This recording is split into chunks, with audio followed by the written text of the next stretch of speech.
Kia ora talofa, namaste, haere mai, and welcome to this week's episode of The Niche Cast. We are from The Niche Cache, theniche-cache.com, and we cover Aotearoa sport to the best of our abilities. We write big old yarns on our website, and we deliver a bit of a podcast as well. Well, 2 podcasts, maybe 3 podcasts if we include the Patreon podcast as well. Big up to our website, theniche-cache.com. You'll find fresh and funky Aotearoa sporting yarns. I did Kiwi-NRL spotlights on Austin Diaz, Kiwi-NRL debutant for the West Tigers out of Taniwharo. We also have Xavier Willison and Dean Mariner simmering away, brewing with the Brisbane Broncos, 2 of the best Kiwi-NRL prospects, youngsters from Aotearoa. The wildcard got into the All Whites a loss. He reviewed it after a couple of days, kicking back, letting the emotions settle, and Flying Kiwis is up live. Might be some Lydia Ko coming up. There's just lots of Aotearoa sporting content to be found on our website, theniche-cache.com. Prior to this, we did record our Patreon podcast for the Patreon whānau. Big up to all the people who support The Niche Cache via Patreon, patreon.com/our Niche Cache. It is the best way to support The Niche Cache and our sporting content. And we delivered a cricketing podcast talking a bit about the Blackcaps, the ODI series against Ireland.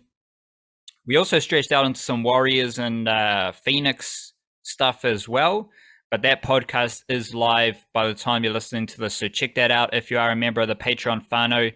Otherwise, big up to the Patreon whānau. Join the Patreon whānau, patreon.com/our Niche Cache to support our mahi. And there's an extra podcast there as well. And every Monday and Friday evening, we serve up an email newsletter, which just has a lot of current events, newsy stuff around Aotearoa sport, stuff we have been thinking about, and extra content, as well as just being a safe space for all Kiwi sports fans to get away from the mainstream media and their dramatic headlines, their negative antics, as well as just fuck social media. You don't need social media to get the Niche Cache content. You can just check out the website, theniche-cache.com, or you can sign up to the email banger and check your emails every Monday and Friday evening. And all the Niche Cache stuff is there. The links to the podcast, the links to our YouTube page, the links to the website, all the yarns we've done that week over days prior to the email dispatch, and of course the yarns we write specifically for the email newsletter, the nichecache.substack.com for the email newsletter. Funky show today on the Niche Cast, but we need to start with some mindfulness wildcard. Enlighten us. Enlighten us with a bit of Marcel Proust, who said, this is one of those quotes that sort of plays into a theme that I've had a couple of times with this mindfulness. He said that the real voyage of discovery consists not in seeking new landscapes, but in having new eyes. Because the new eyes help you, give you a fresh perspective on the same landscapes, right? Yeah, and the way I read that is like it's also not saying don't seek new landscapes. It's just saying like the change that happens is not external, it's internal. And it's like I like that phrase of new eyes, because obviously you're not getting an eye transplant, it's not a physical thing. It's just purely about perspective, and just how much our lives are based around our perspective, and how easily broken down and reconstructed that perspective can be. Like if you see something through metaphorically new eyes, suddenly everything seems different and maybe fresher and happier or whatever, or things like that. It's like it really can be that simple. It's just like getting outside the routines of what you're used to seeing and used to experiencing, and then being like, well, suddenly it all looks different, There's so many branches off that Cody tree that you can explore here as well, because that's personal power, right? Like everyone wants to talk about freedom and power. Well, you've got the power to look at a certain situation with a different perspective, and that changes the whole situation. also people are looking for transformation around them. They're looking for, I'm going to manifest this. I'm, hoping for this to change or that to happen or this to come around, or I'm just in the, I'm transforming. I'm, getting into this and that. Well, the transformation is just a change in perspective, and then everything else around you changes. But it's not going to change if you're looking at it through the same perspective as you were before. Then it's just the same thing, and you're stuck in the same space. Then it's just like an Instagram filter rather than being a different photo. It's if you don't change your eyes and do that the opposite way around, like you're actually not changing for the better in any way. It's purely like surface level.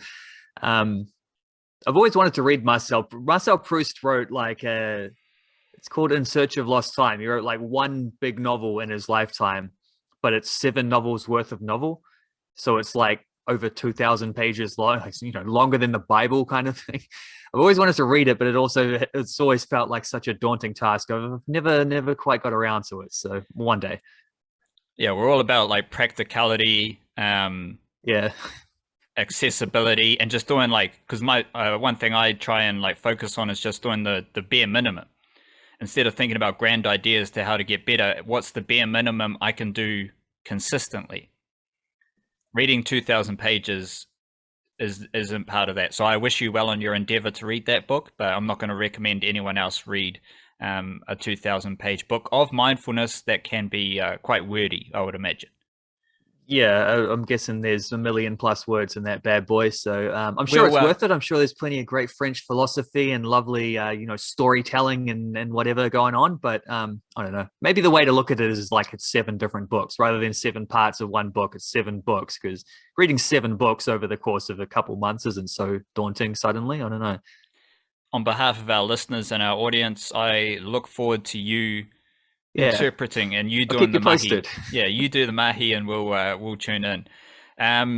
We did record our Patreon podcast prior to this, and we talked a lot about the Blackcaps, and we're just going to start our Nishcast episode with a couple of learnings from that. We did get deep into the mangroves with the Blackcaps ODI stuff heading into that series against Ireland, so check that out. Shout out to the Patreon whānau. But one idea that I did have from that discussion, that kōrero, was the spin bowlers. And this stems from the mayhem around the test spinners. So let's start with Ajaz Patel. He's probably the best spinner, the best red ball spinner. I don't think that's a dramatic thing to say. But his situation is mayhem itself, because he took 10 wickets in Mumbai Magic. That whole test, that whole situation, wasn't so good in the home summer. Then comes into I think he was battling injury and just wasn't as flash as other spinners. Then you go to the England series, he doesn't even play. He's not even used in a losing Blackcaps team. The spinners that were used are all fairly mediocre as far as test spinners go. And I'm referring to Mitchell Santner, Rachin Ravindra, and Michael Bracewell here. Shout out to the stat from the Variety Show. Check that one out. It's a lie. Like, it's Michael Bracewell is not as good as Rachin Ravindra or Mitchell Santner. But we've gone from Mitchell Santner to Rachin Ravindra to Michael Bracewell, which just seems completely ridiculous. But that's okay. That's Test cricket. And as we learned in that Patreon podcast wildcard, fuck Test cricket. We're all about ODI and T20 cricket right now. And that means we tap back in with 2 of the best white ball spinners in the world, Ish Sodhi and Mitchell Santner, who are going to be playing a lot of the ODI cricket coming up. And this is a really important ODI phase for the Blackcaps, as well as the T20 World Cup is on the horizon as well. And we're dipping into the Blackcaps pool of depth for a lot of these squads and a lot of these teams. But 2 of the most important limited overs cricketers from Aotearoa for the ODI Super League, which qualifies for the World Cup, and the T20 World Cup, are Ish Sodhi and Mitchell Santner. And they're going to be playing all this cricket. And given like, I don't know, I think Aotearoa is probably underrated as a red ball spinner. He's consistently good in the Plunkett Shield. And considering we went from Mitchell Santner to Rachin Ravindra to Michael Bracewell, and they're not as good as Mitchell Santner was. Like, the bar wasn't very high, but we're just saying. Mitchell Santner has a lot to offer there as well, and they are really important in limited overs cricket. And I'm fascinated at how their limited overs stuff goes, starting with this ODI series against Ireland, because I think they will be highly influential, and then they play really important roles in really important cricket coming up. And it's a very different situation to Test cricket, where it's just confusing as fuck and makes my mind hurt. You can drop a hot little bar to bounce back on any of those thoughts. Yeah, what's Aditya Ashok's batting like? Well, he's not an opening batter, so that rules him out from the Rachin Ravindra situation. He hasn't batted in the top 4 for Auckland, so that rules him out of the Mitchell Santner situation. He wasn't one of the best Super Smash batters, so he's not like Michael Bracewell, but he is a really good spinner. And if you're a really good spinner, you're basically doomed in Aotearoa cricket. Yeah, spinners get picked for their batting, so it doesn't really matter how well you can turn the ball in multiple directions. You got to be able to bat at 7, or else you don't get picked. Whether that's dropping from opening bat to 7, or if that's like specialist 7 type, that's what you got to do. So,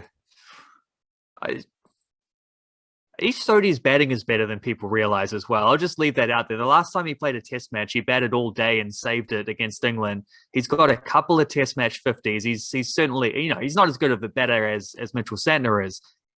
And he's certainly not as good of a batter as Rachin Ravindra or Michael Bracewell, but he is a bit better than Ajaz Patel. And Ajaz Patel, is fairly handy himself. So for a, number 10-ish type, let's throw that out there. I don't think, I said this before in a recent podcast. I can't remember when. It might have been a Patreon one. It's like, if Sodhi hadn't been chucked in early to the test team and had been allowed to develop his red ball cricket at Plunkett Shield to where he was now, like, let's say he'd never played a test match, he'd probably be the frontline option. But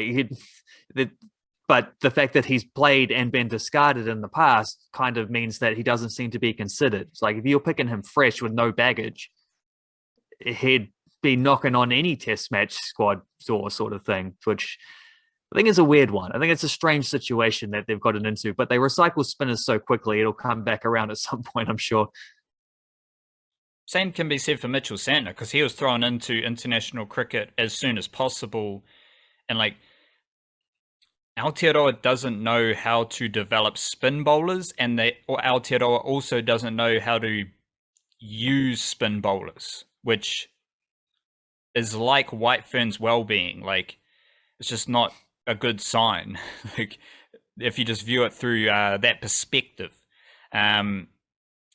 Both were thrown in very quickly, and they weren't given time in domestic cricket, which is the opposite to Ajaz Patel. And funnily enough, Ajaz Patel is now viewed as the best spinner because he was given multiple seasons as a frontline spinner in domestic cricket. So, interesting ideas. But what was your takeaway from the Patreon podcast just with regards to Blackcaps cricket wildcard?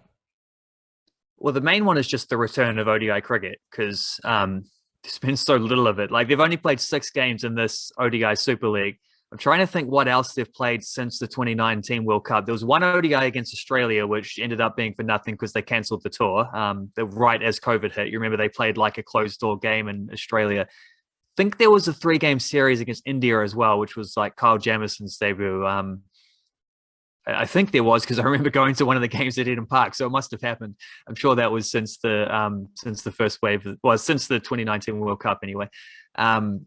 But those were outside the Super League. They've only played 6 games within the Super League, so that means, like, the reason for that is all these games, all these tours that have been postponed. There's a West Indies tour that was postponed in 2020. I think this Ireland tour that they're playing was meant to be played then as well. That's finally being rescheduled. They're playing the West Indies in August. They're playing Australia in October, I think, which is it's an ODI series that's been just like postponed twice, because remember that was supposed to be Ross Taylor's final, or whether it was his final series, it was final away tour anyway. They were going to be playing ODIs in Australia. Ross Taylor was going to be there for that. That ended up getting canned. So that one's been canned twice, that series. There's the Pakistan tour in December, which was meant to happen before the part of it was meant to happen before the 2020 World Cup. They were meant to be playing ODIs and T20s. I think they're now going on a full tour, which is, I think, which does include test matches in December as part of a sorry about what happened before kind of agreement. Like, sorry about that. Let's do it again properly. Especially now that we've seen other teams tour Pakistan, perfectly fine. So that's the main takeaway that I'd have. But to be a bit more specific about it, Finn Allen. Don't think he's played ODI cricket yet, just because there hasn't really been an opportunity, but he's had some nice little knocks in 2020 stuff. And a feeling that I had going into the last 2020 World Cup was that if he had just like a little, 10 more games or something like that to play, I think he would have made that squad, and he probably would have been opening the batting with Martin Guptill. As it was, just didn't, a little bit too fresh, a little bit too soon for him. Didn't get picked. Daryl Mitchell opens the batting, does fantastically. So, and that was sort of part of a trajectory from Daryl Mitchell that we've seen continue on into some incredible test batting. So probably worked out for the best in that way. But Finn Allen is going to get that time before the next World Cup in Australia later in the year. Like, if he's good enough to, if he continues what he's shown so far in international cricket in the 2020 stuff, he'll be in that squad at least, whether he's in the first 11 or not. And I mean, that alone is exciting, because we know what kind of I remember you used the word swashbuckling about him in the Patreon podcast before. That's a fantastic word for him. He's also going to get an opportunity to do some of that in the ODI stuff as well, which is fun. And ODI, we just mentioned how they had a little, not incident, what's the word? Like, just a conundrum going into the 2020 World Cup about who's going to open with Martin Guptill. Remember the 2019 ODI World Cup? Same deal. Who's going to open with Martin Guptill?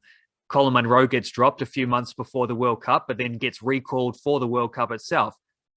Doesn't go too well, as you would expect. Gets dropped midway through the World Cup.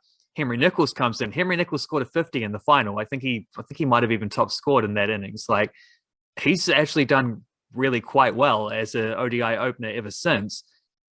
But it's not necessarily his natural spot. It is probably Finn Allen's natural spot. But then who does, do you maybe rotate Guptill every now and then? Because it does feel like Finn Allen is more the Martin Guptill role than, It's more the Brendan McCullum role, but maybe that's the thing. I don't know. They have tried in the past, since McCullum was retired. They have tried to manufacture another slugger from the outset. Finn Allen is the best option they've had at that since. Or does he bat lower in the order, because Williamson isn't there and Taylor is retired and Conway's not there either, and Will Young will probably be in there because you need a steady batsman at some point, but Glenn Phillips is putting his hand up as well. It's a really interesting top order, and you could pick the same five guys with the exception of Martin Guptill, who is going to be batting at number one in the order. With the exception of Guptill, you pick the same five guys kind of in any order. Like, that's where it gets, like, Will Young could open. Glenn Phillips could open. Glenn Phillips could bat at 5. Will Young could bat at 5. Finn Allen could bat at 5, or Finn Allen could bat at 3. Like, the whole thing is really interesting, and it's I'm quite enticed to see how they go about that, and whether there's rotation or whether they sort of stick with a top 5 and be like, these are our guys and this is how we want to do it.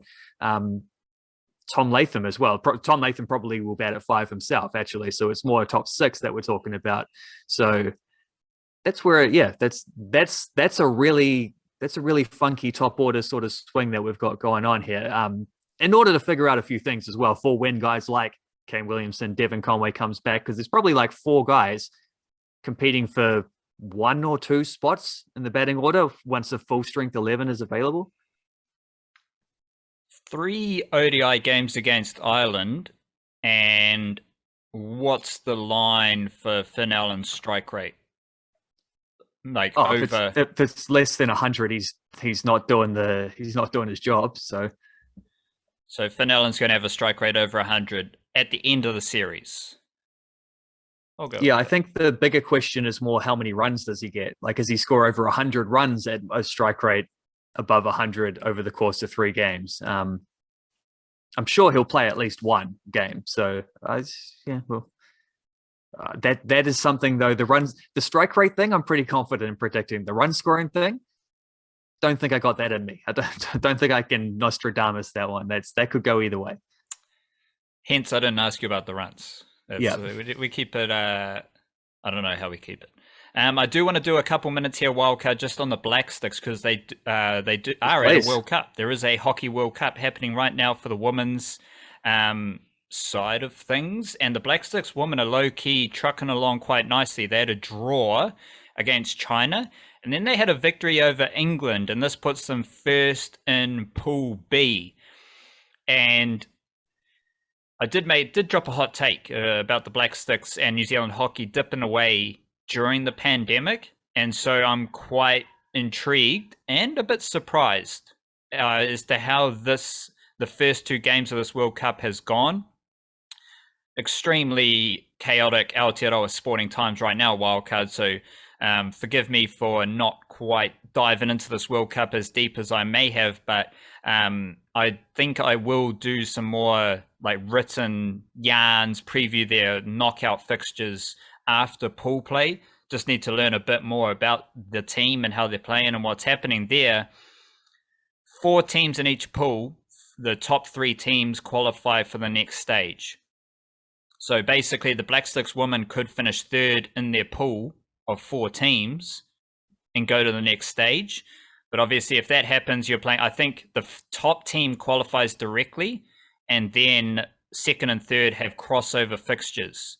So if the Black Sticks women can finish first in this pool, that's going to be fantastic. And they're currently first. And they face India next, and India have only had 2 draws against China and England. So something's brewing there, and it is a very young Black Sticks women's team. I was looking at the team list before, and Olivia Mary's basically the veteran, and it is quite refreshing. I think there is a little bit more pizzazz, a little bit more skill, and we've talked about this with the football ferns as well. Just a lack of one-on-one razzle dazzle and like direct goal scoring nature that some of these Aotearoa teams have lacked, and even the All Whites lacked it at some point. But that's changed with players like Joe Bell, Sarpreet Singh, Kakache bursting down the left flank, and just some of those skillful players who can take on a player one-on-one. And that stuff we know very well from like rugby and rugby league, a lot of razzle-dazzle. Like footy and rugby and rugby league and razzle-dazzle and Aotearoa are in perfect alignment. Some of these other sports, not so much. It's a bit more team-orientated, grit and grind styles, and it is something refreshing about the Black Sticks Wahine where some of their goals are just coming from a bit of individual flair, a bit of razzle-dazzle, counter-attack, direct hockey, and along with quintessential Aotearoa sporting ideals like grit, grind, working hard, team culture, defensive mana, and just some of those ideas that we know very well. This young group does offer a bit more refreshing. We've got Katie Dorr is leading the Black Sticks scorers, and she scored 2 field goals. So there is a good balance between penalty corner goals and field goals. A lot of the Black Sticks, I mentioned Olivia Mary. Olivia Mary scored a lot of goals for Aotearoa, and Black Sticks women have scored a lot of goals from penalty corners through Olivia Mary. And that's great. A lot of teams want a lot of penalty corners because that's one of the easiest ways to score goals. But a sign of a good hockey team is scoring field goals. Whether that's counter-attack, whether that's building it up and cutting through a defensive team to get the ball to strikers in the circle or any other player in the circle, bit of razzle-dazzle, bit of skill, open space, score a goal. That's what we want to see, and that's what the Black Sticks women are showing in their first 2 games. It is an interesting situation as well where you've got Darren Smith another bloke coaching a women's team. So shout out to all the blokes running women's sport in Aotearoa. We mentioned a lot about, like, there's this big yarn about New Zealand cricket and paying women, equality of pay. That's fine, but no one wants to talk about all the blokes running women's sport. So it's a good thing. Yeah, every little move should be celebrated towards equality. But what's if there's just more women running women's sport? That might be helpful as well. Darren Smith was the Black Sticks men's coach, and they weren't very good. Under Darren Smith, they weren't very exciting. They kind of sucked, and he was no longer the coach. He's kind of stepped down, though. So I want to use a non-negative term. He wiggled his way out of the Black Sticks men's coaching job. And then this Irish chap, I can't remember his name, Graham Shaw, he was the dude who took over from Mark Hager. And we know Mark Hager, there was a vendetta against him from some folks in Aotearoa. He went to coach England and Great Britain. And because he's such a terrible manager of female athletes, he is now managing the Australian women's junior pathways. So he was the coach. Then Graham Shaw took over all that drama. After all that drama, but Graham Shaw, like some of these Warriors folk, he wasn't willing to stay in Aotearoa after the pandemic. So he left, and then Darren Smith basically took over the coaching job, which I can respect to him, because it was kind of an emergency. The Black Sticks women need a coach in a big year. World Cup, also got Commonwealth Games on the horizon as well. And everything I was saying about the Black Sticks women, their style of play in this World Cup, is very different to how the blokes were playing under Darren Smith. So that's an interesting dynamic as well. And now that sets up game against India tomorrow morning. I think it's the 5:30 New Zealand time game. So they face India tomorrow. If they win that, I think they're guaranteed to finish first in the pool. England also face China tomorrow as well. So if the Black Sticks women lose that game, and I imagine other results fall certain ways, they could finish second. I doubt they'll finish third.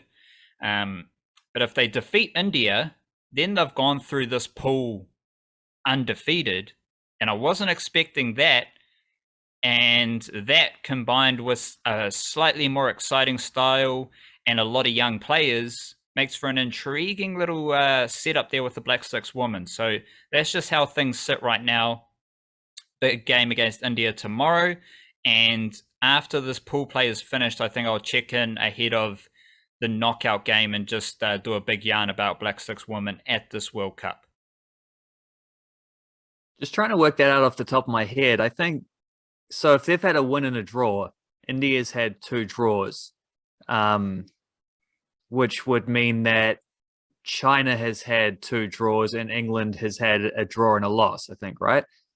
So I think a draw against India would also keep them first, as long as China don't win against England, I think. Because otherwise they'd both have a win and 2 draws, and then I guess it would come down to goal difference or something, or however they split them, because they drew head to head. Even then, they might still get first. I don't know. It would depend on how things went in other results, but or how much China are able to beat England by. But England would be favored against China, wouldn't they? Well, first of all, it's a bit ridiculous how you just basically figured out the pool at the top of your head. I've been watching football correct. World Cups for a long time, so I know how a four-team group, I know all the implications. Yeah, so New Zealand's on 4 points, China and India on 2 points, England's on 1 point. It would even things out after the England Test cricket, fuck Test cricket sucks type of stuff that's happened. If England come last, if they come last in this pool and don't win a game, that would be fantastic. And basically, it's hard to say who are the good teams and all that stuff. I need to kind of tap back in, because it seems as some of these teams aren't as slick as they may be. But then in the other pools, you've got teams like Argentina, Australia, Netherlands. So Netherlands are first in Pool A, and they've scored 11 goals. The Black Sticks are first in Pool B, and they've scored 5 goals. Argentina are first in Pool C, and they've scored 8 goals.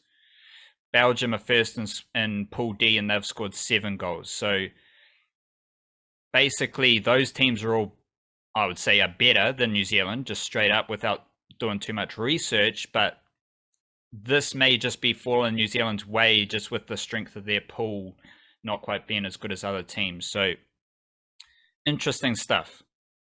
In which case, you want to finish first, don't you? Because then you avoid having to play the really good teams until, I guess, semi-final stage or whatever. Like those teams that are in other pools that they've dodged in the first place in the group that they've been given, you don't want to have to play them in a immediate knockout game next up, because then suddenly the good buzz might disappear if you get smoked by one of the very, very best teams in the world. So make the most of a good group is always a good bit of advantage. That's certainly what the football firms will be planning to do when they co-host the FIFA World Cup next year, because they're going to be a first seed. They don't deserve to be a number one seed when the group's thing based on form and rankings and whatever, but they're co-hosts, so you get to be a number one seed, which means at least 6 of the best teams in the world they will not have to face, and they will also get an extra team that will be ranked around their seeding where they would normally have been. Plus the World Cup's expanded, so there's 8 more teams coming in this time as well, which is 8 teams who wouldn't have normally qualified, so 8 teams that are more beatable than the ones that would definitely have been there otherwise. Got to make the most of a good group, right? There's the best chance they'll ever have, and the Black Sticks are showing a nice little example of how to do that. Like, get a group that's favorable, be ruthless, take advantage, And if they get out of this pool in first, that's a win. Hell yeah. For Aotearoa hockey after the pandemic, having teams like the Black Sticks women competing at that level, like even if they lose a knockout game, that's all good. Like this is a positive finish. And when you go to the Commonwealth Games, the colonizer games, a lot of those best teams in the world aren't playing. So then your chances of a medal increase because they were wise enough to not be colonized and not stay under the royal family's regime. Wildcard. Fun times for basketball. And in preparing for the show, it was kind of like there's just so much basketball, Aotearoa basketball happening, that it's ridiculous to really dive into one thing. But there's a lot of fun basketball happening from an Aotearoa perspective. And I don't know like how you want to talk about it, but let's just start talking Aotearoa basketball here for a little segment in the Nichecast. What's exciting about this? What's the most exciting thing right now about Aotearoa basketball with all these different layers and wrinkles of competition, of teams playing, tournaments, everything's kind of happening at one time? Describe your feelings with regards to Aotearoa basketball. Yeah, it's absolutely ballistic at the moment. It's like thinking off the top of my head, what have we got? The NBL is in full flux. The Tauihi Women's League just started, so both men's and women's NBLs are going gangbusters right now. You've got the Tall Blacks played last week. There was the 3x3 World Cup was on weekend before last, so that was the men's and the women's concurrently. The 3x3 Asia Cup is starting, I think started overnight, so that's going on right now. There is under 17 World Cups, men and women both just been going on. I think the men's have just finished. Not the World Cup is finished, but the New Zealand participation in it is finished because they got a real tough group and got thrashed in every game. They played France, Canada, and Serbia. So like those are all extremely good basketball nations. So a rough one there. And then the women's one's about to start now. When that one's done, like they're overlapping or whatever. What else have we got? They just had the NBA draft, which didn't involve any New Zealanders, but the Summer League comes up straight after that. Sam Wardenberg just signed with Cairns out of finishing up with the Miami Hurricanes in college. He signed with Cairns, but he's going to play Summer League the Dallas Mavericks first. I think his first game is on Friday, and I will definitely be watching that one. NBL, Australian NBL contracts, that whole thing is always going on. Yeah, what else have we got? I think that's it for now. I wrote down what I could, but I think that's it for now, and that's a lot of stuff. That's a lot of basketball that's happening right now. I know different age grades, men and women both, like just all sorts. Some on and off the court stuff as well when you're talking about contracts and summer and seasons, and all of it's real good too. I think the Tall Ferns next play later in the year. They didn't get the same buzz as like the Tall Blacks had their home game last week, which was basically they thrashed Philippines. It was a really good performance for an under strength, but by necessity, Tall Black squad thrashed the Philippines. The crowd there at, I think it was Spark Arena, felt at least 80% Filipino, and they were loud and they were boisterous. And this was days after the Tonga Rugby League test at Mount Smart as well. So interesting crowd areas there. I'm not sure when the Tall Ferns next play, but I know the Asia Cup's coming up soon, definitely for the Tall Blacks, and that would probably be a bit more of a development style team that they'll send over there for that.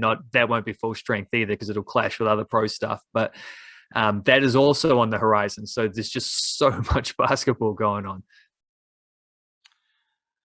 I was surprised, but like impressed at how the quality of overseas players in the Tauihi basketball competition. Like these, a lot of the best players are overseas players, and that's, one could say that reflects poorly on the New Zealand players, but given it's the first kind of phase of this competition, getting decent international players to come to Aotearoa for a domestic league feels really impressive, and they're just like leading the quality of the competition, and they're from different countries. Like Talia Tupai's from Australia. Then we're talking about the Argentinian chick Chagas, Florencia Chagas. I think there's a couple players from the USA. I think I saw a Sweden, Gustafsson is from Sweden as well. Like there's a hearty international presence to go with a brewing a local presence as well. And that was something that just stood out for me with the Tauihi competition.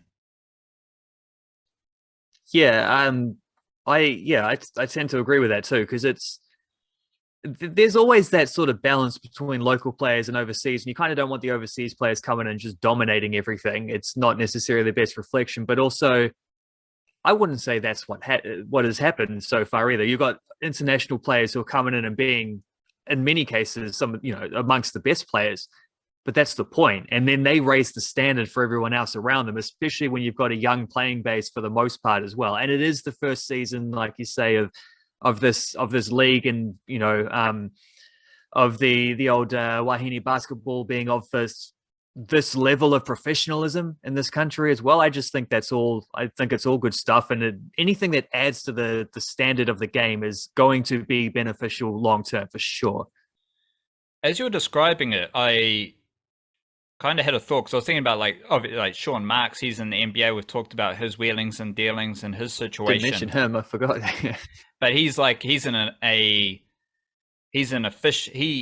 in this group in an official capacity as an official, which is very official. There's so many like teams being like playing right now, and I imagine it's a bit similar to the players, like players who are away with Aotearoa duties, whatever duties they are, aren't playing in the NBL or Tauihi. And I imagine there's some coaches and staff that aren't involved. Like when they go away with Aotearoa, they leave NBL stuff as well. But it goes to show there must be enough officials and coaches and support staff for all of those players to be serviced as well, which I think is a really impressive sign. And it's just a low-key indicator of a sport's health, where you've got enough coaches and support staff to fill spots with every team, organization and all that stuff, which I just randomly thought of was really impressive. But going back to Tauihi and a bit of NBL, you can cross over with the international stuff as well, because there might be a Tall Blacks player who is in this category as well. Just give us some fun players from some fun Kiwi players in either competition, and try and go away from the status quo, the Hiram Harrises. We love a bit of Hiram Harris around here. You got Jordan Ngatai slamming down a big dunk. Like maybe some deep cuts, or just players that have perked you up. You mentioned old summer league dude Sam Wardenberg. Sam Wardenberg. I don't think that's someone that Kiwi fans know a whole lot about, but he's playing summer league, and there's a select group of Kiwi basketballers who have played summer league. Like, it's one thing for Steven Adams to be in the NBA, but apart from that, it's kind of like Kirk Penny playing summer league. I think Tom Abercrombie played a bit of summer league. Might have had Corey Webster dabbling in some summer league as well over the years. So for Kiwi sports fans, there's another young Kiwi getting a bit of summer league action. So that's interesting. Just pick off a few names on the men's and women's side that perk up your antennas. Well, yeah, Sam Wardenberg for sure, because he is a guy who isn't so well known yet, simply because he's been away at university for the last several years. Played really well for Miami when they went on a little bit of a tournament run in his final season. Like, he's not a dude who goes out there and scores 15 points a night or anything like that, but he's a big man with a legit jump shot. And that will take you quite a long way. I mean, it'll take you to summer league as it stands. I'm just thinking, Finn Delaney had a stint in summer league, probably the most recent Kiwi dude. Ty Webster definitely had a go. I think he might have had a couple of summer league teams. Actually not sure if Corey Webster did play summer league, because he played preseason with the Pelicans that year. Not sure I don't think he was around for summer league. I think he came after summer league, and then, but preseason is better because you're with the actual roster. That is that's as close as anyone else has come to playing NBA since Steven Adams got there. And Rob Lowe as well. I think Rob Lowe had a summer league with the Golden State Warriors once upon a time. Like, all these guys, Lowe, Abercrombie, both the Websters, Delaney, like, these are premier, in particular NBL Kiwi talent, but just premier, like, tall blacks type players.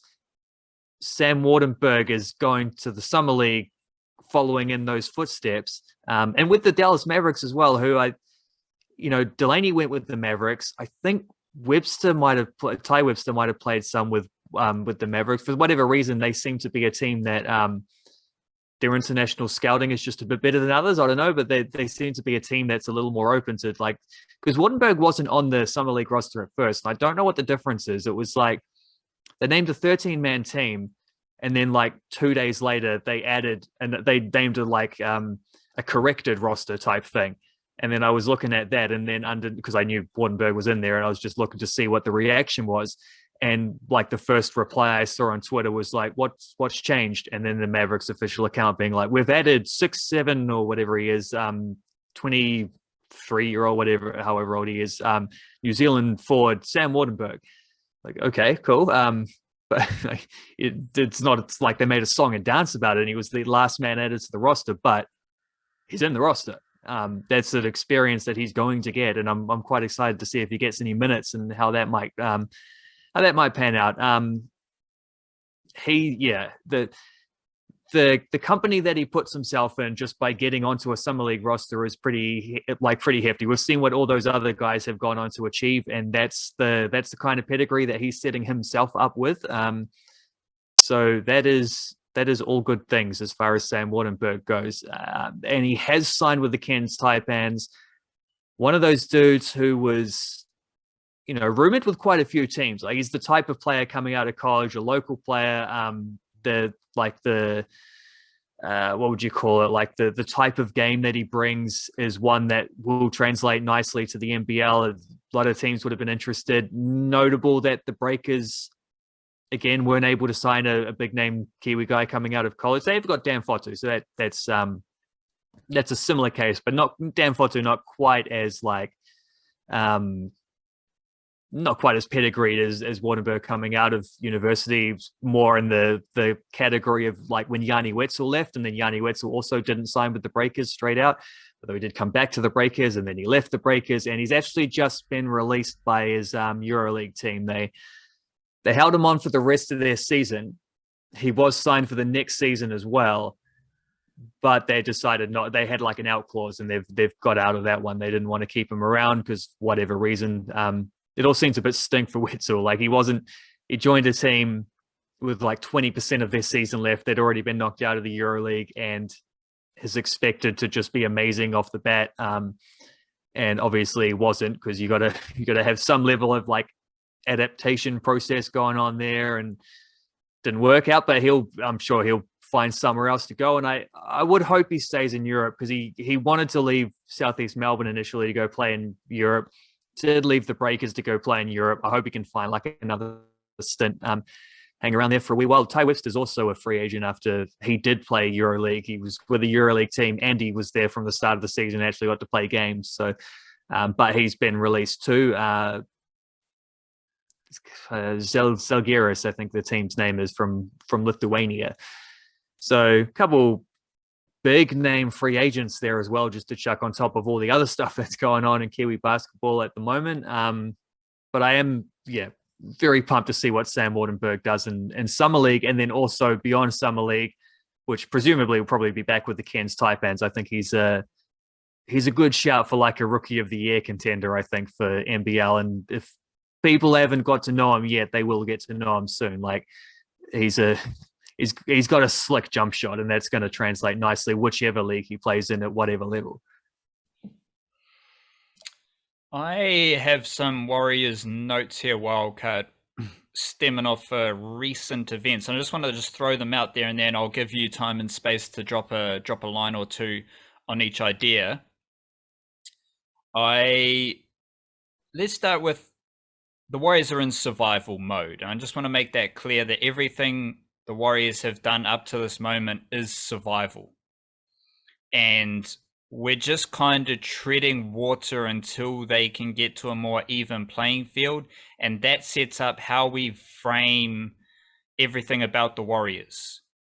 So when the Warriors are making mistakes, when the Warriors are losing, whenever there's anything negative about the Warriors that you see from the media or from your mate, I think the fact that the Warriors still exist is a win. That the Warriors are around is a win. They are surviving, and it's a bit of the old wartime general wildcard, where everyone's happy to be a peacetime general, but the Warriors have been in wartime mode, just battling for their survival across two countries. And I see a lot of negative views and opinions around the leadership, Cameron George and the owner guy, Robertson. What I want to say about them is the club still exists because of them. So what the Warriors have been through is incredibly expensive. Their operation is split between two countries, and there is one owner of the club, and it is his money that is investing in all of this. It's his money that is funding all of this. So my major note here is that, like, we can, I just think there's a lot of negativity around the leadership, but I would like to point out, regardless of how you feel about them as people, like, who gives a fuck? We're not here to have a beer with Cameron George. Like, fuck him. Like, I don't care. But what I am interested in is that the club still exists, right? Like, the club is a operational business during survival mode. Like, no other, I'd go as far as saying no other Aotearoa sporting franchise has endured what the Warriors have. And then you get it down to an NRL bubble. No other NRL team is in the same realm. And if they are in the same similar dramatic realm, it's because they're silly Australian clubs that just like love a bit of drama. So regardless of how you feel about them as people, also have some understanding that in an official capacity, the New Zealand Warriors exist because of the people in charge.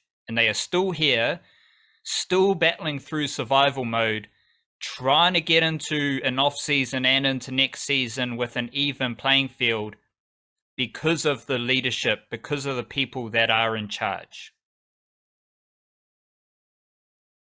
Yeah, I'm trying to because it really is such a a handicap, a complete and utter, more than the Warriors have basically had their legs chopped off for the last 2 years and are still expected to compete on a level playing field with teams that are just not dealing with the same handicaps themselves. Like it's not fair. Like it hasn't been fair. It's fair, not fair by necessity. Like it's just the way things have shaken out.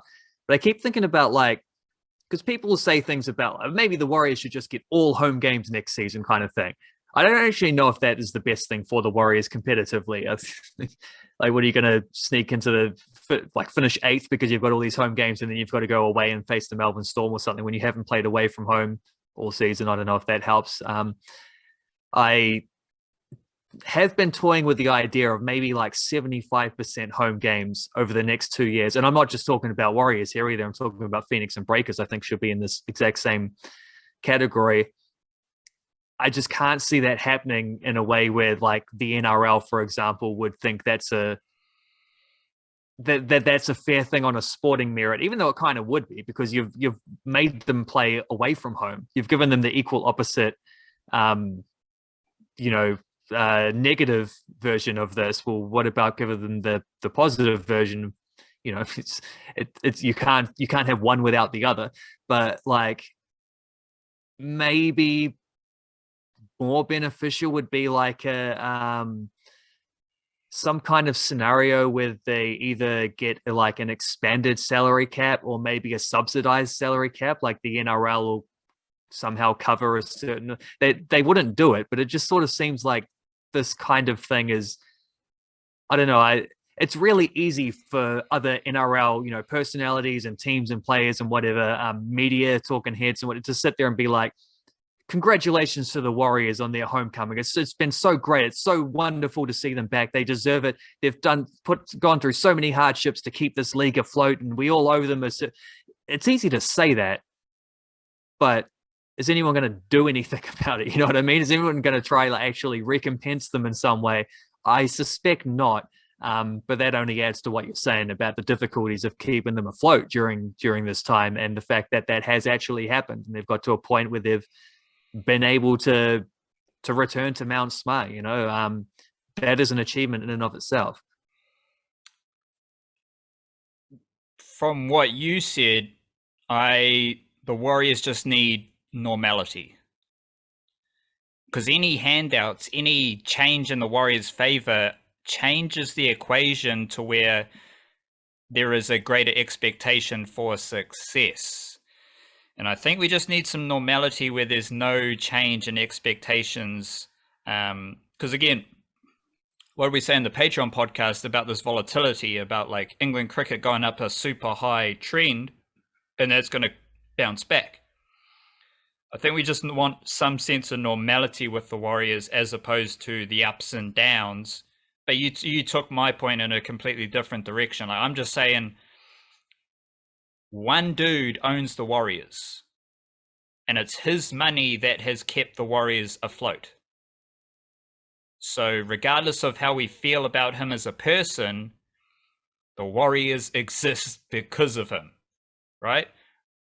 So maybe just keep that understanding. Second point.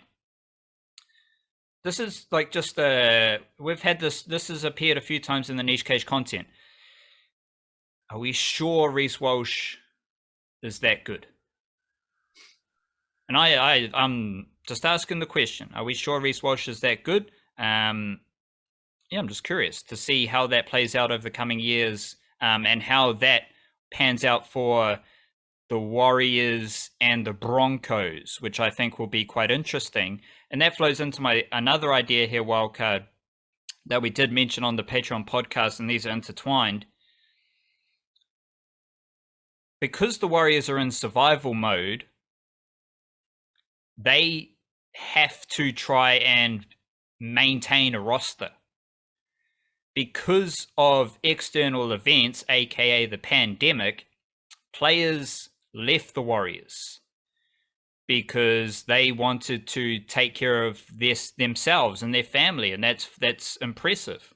For the Warriors, that means we have roster spots we need to fill. So the Warriors, through convenience, they signed Reece Walsh after the pandemic started. He didn't have to move anywhere. Matt Lodge was signed after the pandemic. He didn't have to move anywhere because the Warriors are based down the road. Jesse Arthurs is a lone player right now, and there is no expectation that he should stay with the Warriors. He is with the Warriors because they are based in Brisbane, and he was with the Brisbane Broncos. Same with Matt Lodge, and guess what? Same with Reece Walsh. Like, they don't have to move anywhere, and the only reason they signed with the Warriors is because the Warriors are based in Australia.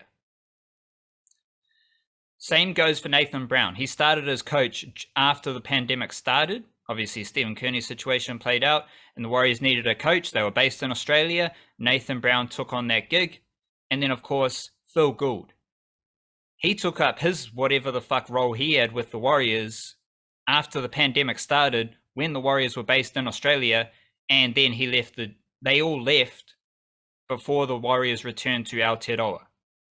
So that is to say, the Warriors are in survival mode. Survival mode means making the best out of your circumstance, and for the Warriors, that meant picking up players through convenience of being in Australia, which is why they signed those players. And those players, maybe Arthurs wants to stay with the Warriors long term. That's cool. Maybe there's no expectation to. But any drama about losing these players is just weird. Like, forget what they say publicly. Forget what they say in a press conference. We all know coaches, players, clubs lie. They don't have to tell us the truth, right? These players only joined the Warriors because they were based in Australia, and that's all good. They don't want to come back to Aotearoa because they never joined the Warriors before when they were based in Aotearoa. But let me take that point a step further, wildcard. Let me go with, what do we have here?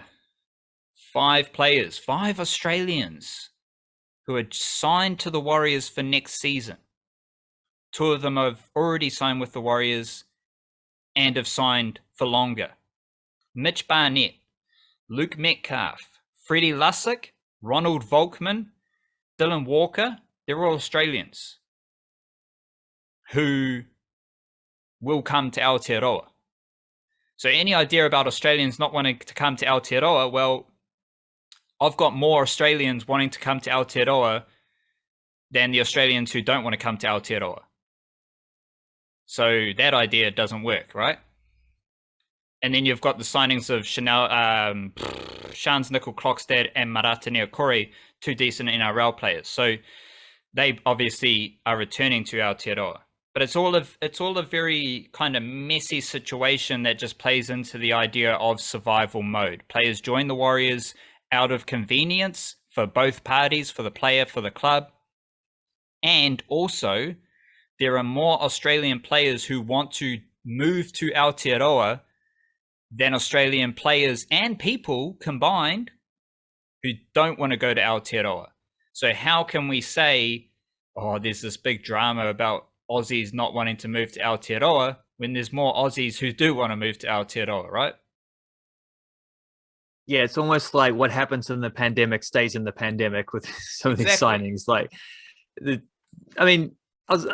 Reece Walsh had multiple reasons for signing with the Warriors. I wouldn't say that not having to move is the main. I'd say for him, the main one was that he was going to get instant NRL footy rather than having to work his way up. But without a doubt, the geographical convenience was a major factor. And you take that away, all of a sudden it seems like, despite him reiterating his commitment to the contract that he signed and everything like that, you never heard him talking about signing another contract on top of that one or anything like that. But constantly reaffirming his commitment to what he had agreed to. always sort of buzz going on about how he might be leaving or blah blah blah, and it's like, I don't know, how old is Reece Walsh? Like 20? Like he's. Are you surprised that he would have like, multiple thought processes going on in his head? He might be questioning a decision that he made when he was probably 18 or something like that about moving around, like to a different country or whatever, down the line, or just feeling committed to something he agreed to back then that he has to live out a couple years later. And all of a sudden Cameron George is out there being like, well, there's a developing thing in his personal life that has changed circumstances. And that sounds a lot like what they said about Nathan Brown too. Like, oh, something's changed. He was committed and now something's changed and it's different. It's like, well, it's like what you said, organizations lie on their press conference and things. They, in the very least, they pad the truth in order to make it a bit more palatable or to suit a narrative. And in this case, the narrative is not that players don't want to play for the Warriors or don't want to coach the Warriors or whatever. It's just that personal circumstances have gotten in the way. The whole thing is so like flexible to the point where it's kind of dumb to even feel committed to it. Like I remember watching the game before the latest, like the Chance stuff and the Reece Walsh stuff started leaking a couple of days ago. Like, I remember watching that game on Sunday, being like, Chanel Harris-Tavita is a pretty good fullback. And this might have been a better performance from him in this game than Reece Walsh has produced like over 80 minutes so far in this season. I wouldn't like, not necessarily comparing them as talent levels, but just the 80-minute performance there, that might be better than anything Reece Walsh did. And then I had the thought like, and neither of them are going to be with the Warriors next year, most likely. Like, I was already thinking that unlikely that Reece Walsh would stay, and now it turns out he's not going to. Well, am I meant to be surprised? Like, should I be upset? Do I need to like get the torches and pitchforks out because of something that everyone sort of knew was probably going to happen anyway, and that's something which you really shouldn't really be blaming a dude for? Like, it's completely understandable how someone in his position might have whatever personal reasons for, like, he's got a kid, doesn't he? Like, there's a good reason right there to feel like sketchy about uprooting your life and moving around. Like, all of this, you just got to be flexible and keep the human context in mind. And wraps around back to the point you said before, is maybe Reece Walsh isn't the most important guy that the Warriors could have, and like maybe he's not, like, losing him doesn't actually move the needle in any drastic way. They've signed a very, very good fullback to replace him next season. Like, maybe it's just not that big of a deal, I don't know that Nickel Kluxta. Oh, shout out to the Aussie commentators who try so hard for some names, but don't try hard for other names, as we know so well. Did you see that clip of Shane Flanagan in the Warriors game on the weekend? No, trying to say Watanabe Zelesniak? Let's not go down that route. It was so bad. I don't think Nickel Klokstad is going to play fullback. I did wonder about that. Metcalf might play fullback, or they might get Tamari Martin, right? But I've got so many ideas, and I do want to get some Kiwi-NRL footy as well, because it's an interesting weekend there. And again, much like I was saying about this with the basketball, everything you were saying about Aotearoa basketball, you barely mentioned the Breakers. And it's the same with rugby league, right? Aotearoa rugby league is fantastic without the Warriors. Like, we literally just had an Aotearoa Kiwis team playing at Mount Smart with no Warriors players on the field. It's all good. But the Warriors might get to Tamari Martin. That's been floated around. I think that would be quite nice, whether he plays in the halves or fullback. And you've got some nice, like, positional versatility. Like, Metcalf does play in the halves most week for Newtown. Tamari Martin is a half, now playing fullback. Nickel Klokstad, his best position might be centre, but he can play fullback, and he is quite a good fullback as well. I've got the NRL team list right in front of me, and I don't want to be like Reece Walsh is a good player. I think generally there's a difference between his footy when he first started with the Warriors and what's happened more recently. And I think that just goes back to when you get into the NRL, every other NRL team has footage on you. They suss out your weaknesses, they suss out what you do well, and they take that away. So you can't do what you do well. So what else are you going to do? And then suddenly everyone's running at Reece Walsh on the try line because he can't tackle. Yeah. So it is what it is. But I'm looking at the Tigers team, like Dane Laurie. Who's a better fullback? Dane Laurie or Reece Walsh? I don't know. They're similar, but they're both in losing teams, so doesn't really matter. But I am interested in like what Reece Walsh could become with the Broncos. And shout out to the Broncos. I've got Dean Mariner, Xavier Willison behind me. Broncos still have a fascinating, amazing crop of young Kiwi-NRL players, and they are one of the best recruiters out of Aotearoa right now as well. Xavier Willison's in the NRL team this week. Mariner's on the extended bench. But yeah, is Reece Walsh a top 5 fullback? So we've got James Tedesco, Tom Trbojevic, Cody Ramsey. Pappenhausen. Cody Ramsey's probably 15th. Let me just make a list. Reece Walsh must be 16 then. Let's get a serious list here. We got Tedesco. Yeah. Pappenhausen. These aren't in order. Turbo. Who else? Who's starting fullback for Queensland?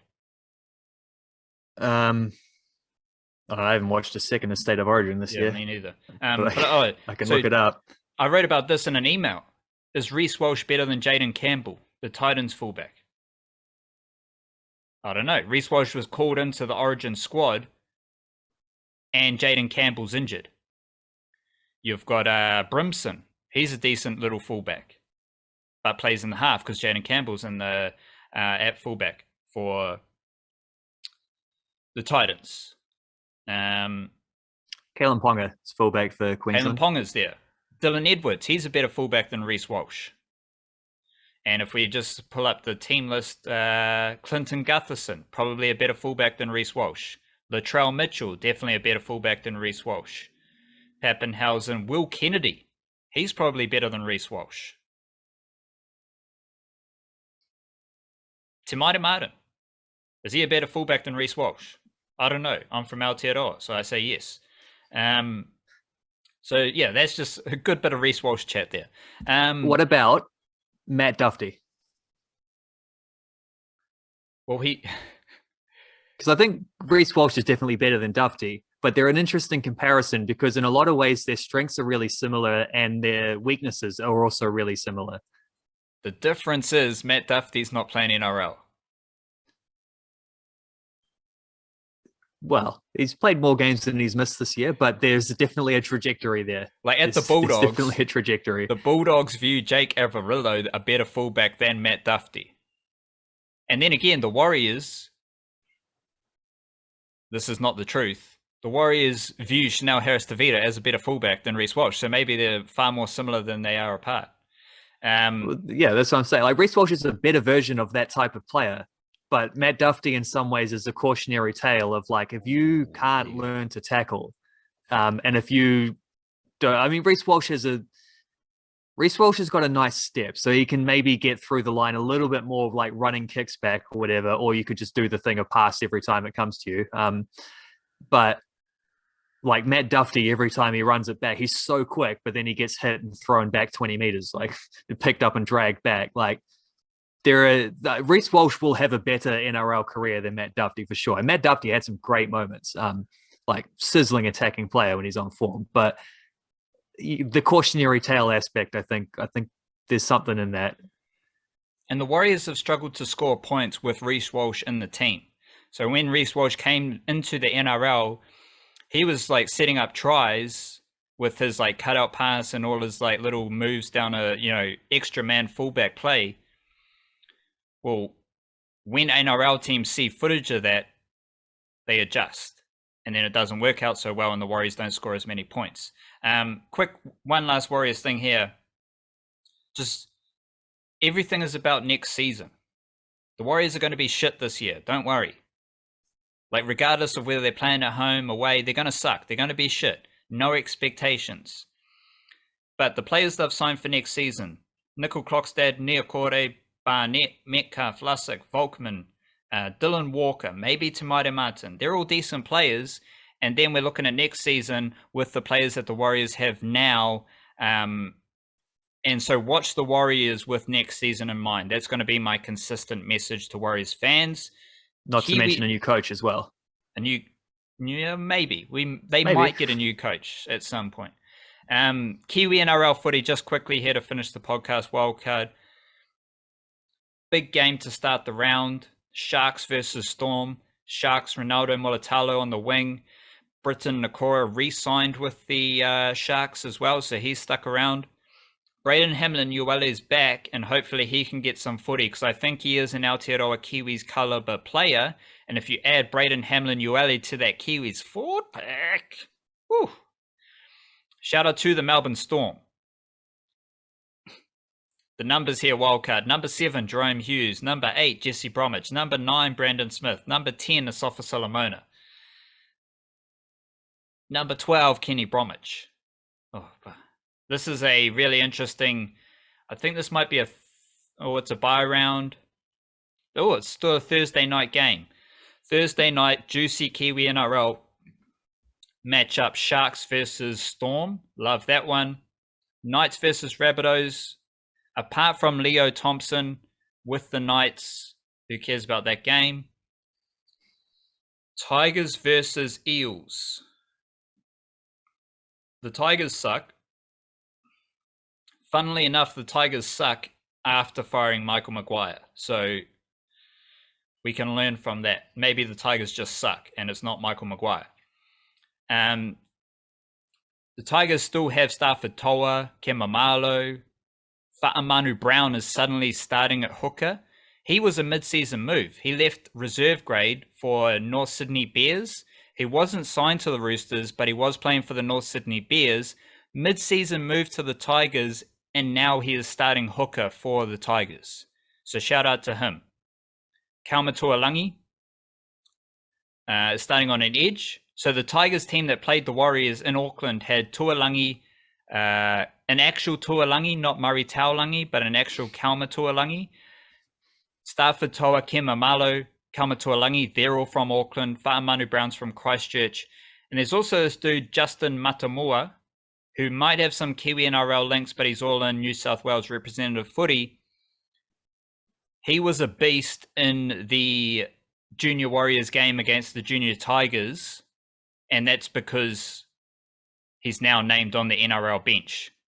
So he was playing against like a Warriors under-18 team, and he is also under-18s, but he's of a caliber to now be playing NRL footy. Parramatta Eels are kind of downward sliding at the moment. Don't know what's doing there, but they still have their Kiwi-NRL crew. Niokore starting at prop. Bit of versatility. So Warriors fans tune in to Eels footy because you're going to see Marata Niokore playing through the middle. Marata Niokore started at centre for Aotearoa Kiwis. And he is named to start at prop for the Parramatta Eels this week, right? So he is a decent player. Eels have their full Kiwi-NRL crew: Bailey Simonson, Dylan Brown, Marata Niokore, Isaiah Papali'i, Makahisi Makatoa. That's the 17. And then we go to this Broncos team, as I mentioned before. Xavier Willison and Dean Mariner are named in the squad. No Te Maire Martin, he's out. And so if you look at this Broncos team trying to fit Reece Walsh back into their setup, Tessie New is starting at fullback this week. Te Maire Martin won like 5 games in a row as the Broncos fullback. So and they don't need a half. Like Ezra Mam is a good half alongside Adam Reynolds. They're the long-term halves combination. So it's like Reece Walsh is not a better fullback. I was about to say Reece Walsh is a better fullback, but maybe. I don't know. But there's a lot of Broncos depth there. And Xavier Willison is someone to watch out for with the Broncos. Massive unit out of the Waikato. And he scored a few tries coming back from injury. Plays for North Devils. And I don't think Dean Mariner is too far away from a Kiwi NRL debut either. He is fantastic. Fresh out of high school. Last year he was at high school, and then remember, first round of reserve grade footy this year, 4 tries on debut, scored a few more tries this week, last weekend as well. That is, yeah. I hope that's against the Dragons too. So I hope he does sneak onto a bench or something like that, and might get to keep an eye on something there. Yeah, it's it's kind of harsh on Reece Walsh to go through all these different fullbacks. Like, not as good as them, not as good as them. Because the thing with Reece Walsh is it's like he's in his second year in the NRL. Most players aren't at their peak in their second year in the NRL. Like I think that's something that's been missed probably on the Warriors thing is like they got him for his most developmental years, as opposed to like it's not like they signed him in his peak, you know. They signed him real young when he's just like fresh on the scene, probably a little early almost sometimes to be playing at this. Like he wouldn't have got this opportunity with the Vet State at the Broncos so soon. Like it's almost. You mentioned how I didn't say the Breakers earlier on when we were talking about basketball. Here's the Breakers link. It's almost like Reece Walsh was a next star signing, you know? It was Manny Dieng or something. Like, come in, you just roll with the mistakes. You understand he's raw. He's huge talent, but we're not going to get the best of him in this thing. Then he's going to go somewhere else, and we'll see the best of him there. Like, but that's good social media content, good buzz, good hype, headlines, everything. They got plenty out of him while he was there, you know, and they still will over the rest of this season. It's a good buzz, but it's just like the context there being they didn't sign him for his peak years, and they're not going to get his peak years. But if you keep that in mind, then it's great. Like the pandemic bubble, what happens in the pandemic stays in the pandemic. Reece Walsh has done nice things with the Warriors, and then he's going to go do nice things elsewhere, probably nicer things. The way you say that, what happened in the pandemic stays in the pandemic is the best way to frame the Warriors right now. We're just having fun with Reece Walsh. Like it's all a bit of a giggle. Last thing, you're a Dragons fan, so you'll be watching that game against the Broncos. Watch out for number 16, Xavier Willison. Right, he's going to come off the bench, and I'm just interested. You'll be watching that game closely.